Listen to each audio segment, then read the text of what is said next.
TNN TV की बैनुल अक़वामी खबरों के साथ मैं हूं Bushra Khan. Peoples Party of Canada के रहनुमा मैक्सिम बर्नियर मैनिटोबा में वफाकी नशिस्त के लिए आइंदा ज़िमनी इंतखाब में हिस्सा लेंगे। मज़ीद जानते हैं इस रिपोर्ट में। पीपल्स पार्टी ऑफ कनाडा के रहनुमा मैक्सिम बर्नियर मैनिटोबा में वफाकी नशिस्त के लिए आइंदा ज़िमनी इंतखाब में हिस्सा लेंगे।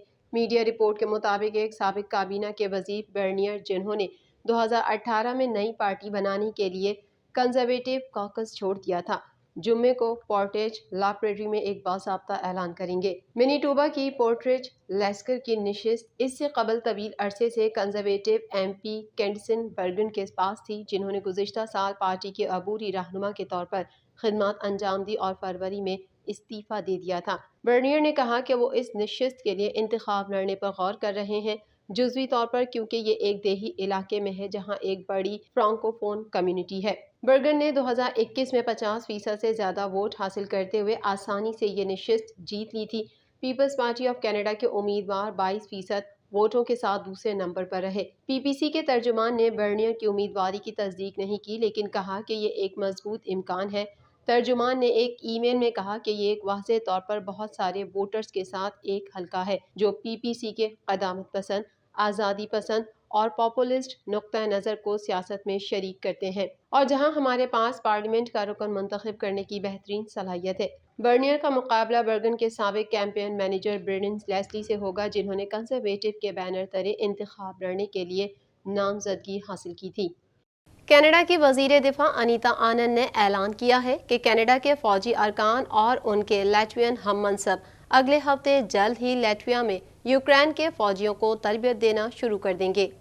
कैनेडियन फौज लिटोया में यूक्रेनी फौज को ट्रेनिंग देगी। कनाडा की वज़ीर दिफा अनीता आनंद ने ऐलान किया है कि कनाडा के फौजी अरकान और उनके लिटोयन हम मनसब अगले हफ्ते जल्द ही लिटोया में यूक्रेन के फौजियों को तरबियत देना शुरू कर देंगे, जिसका मतलब है कि कनाडा ऑपरेशन यूनिफाइड के तहत अपनी तरबियती कोशिशों में एक तीसरे मुल्क को शामिल कर रहा है, जो पोलैंड और बरतानिया से पहले से ही सरगर्म है। अनीता आनंद ने कहा कि ये रूस के खिलाफ जंग जीतने में यूक्रेन की मदद करने के कनाडा के अज़म का अक्कास है। आनंद ने कहा, यह भी एक हकीकत है कि हमारी दुनिया तेजी से तारीख होती जा रही है और 1.5 साल बाद व्लादिमीर पुतिन को यूक्रेन पर मजीद गैर कानूनी और बिला जवाज हमले को हम नहीं छोड़ सकते। ये जंग करीब करीब खत्म होती नजर नहीं आती। कनाडा ने 2015 से लेकर अब तक रूस के क्रीमिया के इल्हाक के 1 साल बाद यूक्रेनी मुसल्लह अफवाज के 36,000 से ज्यादा अरकान को तरबियत दी है। लिटोया में ये प्रोग्राम यूक्रेन के मुसल्लह अफवाज के लिए जूनियर अफसर लीडरशिप डेवलपमेंट ट्रेनिंग फराहम करने के लिए तैयार है, जो 15 मई से शुरू होगा। आनंद ने यह ऐलान ऑटावा में लिटोया के वजीर दिफा के साथ 2 तरफा मुलाकात के बाद किया। उनका कहना था कि मेरा मुल्क सूरत हाल को समझता है, हम जंगी इलाके के बहुत करीब हैं। मगरबी कनाडा गैर मौसमी गर्मी की लहर और खुश्क मौसम के लिए तैयार है, जो आने वाले दिनों में अल्बर्टा और ब्रिटिश कोलंबिया में जंगल की आग के खतरे को बढ़ा देगा। मजीद जानते हैं इस रिपोर्ट में। मगरबी कनाडा गैर मौसमी गर्मी की लहर और खुश्क मौसम के लिए तैयार है, जो आने वाले दिनों में अल्बर्टा और ब्रिटिश कोलंबिया में जंगल की आग के खतरे को बढ़ा देगा। एक गर्मी की लहर जिससे दिन के वक्त के दर्जा हरारत को मौसमी मयारात से 10 से 15 डिग्री ऊपर धकेलने की तवक्को है। अल्बर्टा और ब्रिटिश कोलंबिया में जंगल की आग के खतरे को बढ़ा रही है, जहां अमला पहले ही मौसम की आग से लड़ रहे हैं। माहिरीन मौसमियात का कहना है कि उफक पर बहुत कम या कोई बारिश नहीं है। अल्बर्टा के कुछ हिस्सों में गरज चमक के तूफान के इम्कानात को बचाने के लिए इससे पहले के दर्जा हरारत इख्तिताम हफ्ते तक बढ़ जाए।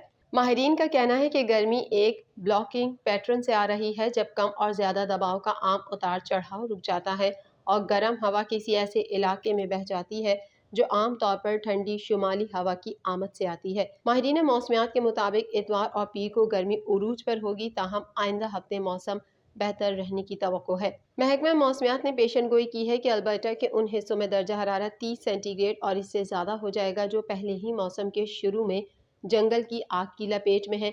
अल्बर्टा की हुकूमत ने आतिश ज़दगी के जवाब में सूबाई हंगामी हालत का ऐलान कर दिया है, जिसने हज़ारों अफराद को अपने घरों से नकल मकानी पर मजबूर कर दिया है। अल्बर्टा के जंगल की आग का डैशबोर्ड आज 76 फाल आग दिखाता है, जिसमें से ज़्यादातर 23 आग को कंट्रोल से बाहर होने के तौर पर दर्जाबंदी किया गया है, जो सूबे के मगरबी निस्फ حصے میں پھیلی ہوئی ہیں۔ انوائرمنٹ کینیڈا برٹش کولمبیا کے اکثر علاقوں کے لیے خصوصی موسمی بیان جاری کیا، جس میں کہا گیا کہ اندرونی مقامات پر دن کے وقت کی درجہ حرارت موسمی اوسط سے 10 سے 15 ڈگری زیادہ ہوگا، جبکہ رات بھر سے کم درجہ حرارت معمول سے 5 سے 10 ڈگری زیادہ ہوگا۔ دوسری جانب البرٹا میں جنگل کی آگ سے اٹھنے والا دھواں فضا میں زیادہ ہے اور اس سے گریٹر ٹورنٹو ایریا کے گرد ہلکی ٹھنڈک کا اثر پڑنے کا امکان ہے۔ اسرائیل کے غزہ پر مسلسل فضائی حملوں میں شہداء کی تعداد 27 ہو گئی، جن میں 5 خواتین، 5 بچوں سمیت اسلامی جہاد کی راکٹ لانچنگ فورس کے کمانڈر بھی شامل ہیں۔ مزید تفصیلات اس رپورٹ میں۔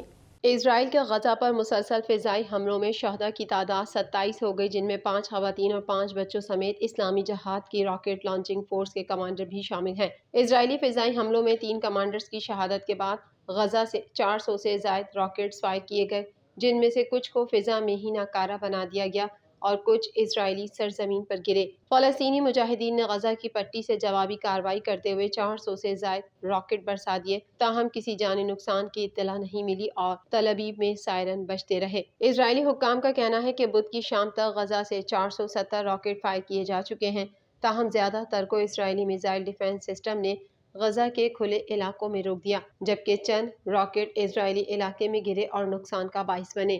میڈیا رپورٹ کے مطابق غزہ میں اسرائیلی فورسز اور اسلامی جہاد کے درمیان جھڑپوں کا سلسلہ جاری ہے۔ اسرائیلی فوج کی جانب سے جاری بیان میں کہا گیا ہے کہ غزہ پر فضائی حملوں میں ایک عمارت کو نشانہ بنایا، جس میں اسلامی جہاد کے راکٹ لانچنگ فورس کے کمانڈر علی غالی مارے گئے۔ اسرائیلی فوج نے الزام عائد کیا کہ اس عمارت کو راکٹس کی تیاری اور لانچنگ کے لیے استعمال کیا جاتا تھا۔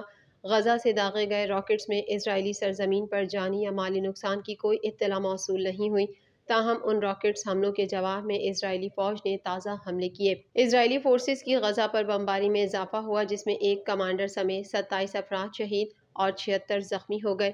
زخمیوں کو گہری چوٹیں آئی ہیں۔ واضح رہے کہ رواں ماہ کے آغاز سے ہی اسرائیلی فورسز نے غزہ میں بمباری اور کئی علاقوں میں سرچ آپریشن کے نام پر دہشت گردی کا بازار گرم کر رکھا ہے۔ سعودی فرمانروا شاہ سلمان نے شامی صدر بشار الاسد کو عرب لیگ کے سربراہ اجلاس میں شرکت کی دعوت دے دی۔